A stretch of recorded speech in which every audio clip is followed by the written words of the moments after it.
Depuis des semaines, ils crient leur colère. La jeunesse thaïlandaise exige la démission d'un gouvernement d'anciens militaires, arrivés au pouvoir par coup d'État, puis légitimés au cours d'un scrutin controversé.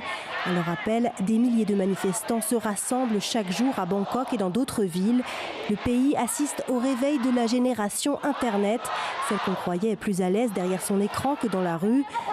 Pam a 21 ans, étudiante en communication, elle vient d'une famille modeste. Et pour elle, le déclic a eu lieu d'abord à cause des inégalités sociales qui minent le pays.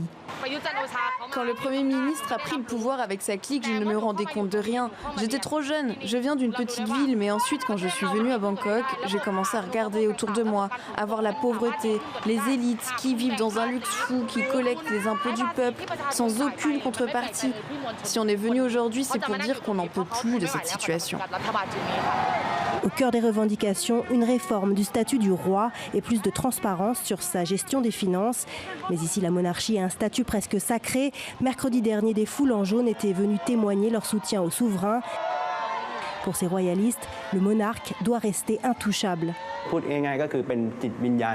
le dire simplement, le roi, c'est le fondement de l'identité thaï. Les Thaïlandais aiment le roi comme leur père, le père du pays. Pour Patty Youth, 27 ans, doctorant en chimie, le mouvement étudiant ne représente ni les campagnes ni la majorité silencieuse du pays. Les membres du Parlement actuel sont des représentants élus par le peuple, par des élections. Si ce n'est pas ça la démocratie, c'est quoi alors? Mais dans les rues de Bangkok, la tension monte. Les jeunes continuent à braver l'état d'urgence et n'hésitent plus à affronter les forces de l'ordre. Deux Thaïlandes qui se font face, avec à la clé un enjeu de taille pour le pays. Non seulement un changement politique, mais un bouleversement profond du système de valeurs qui fondait la société.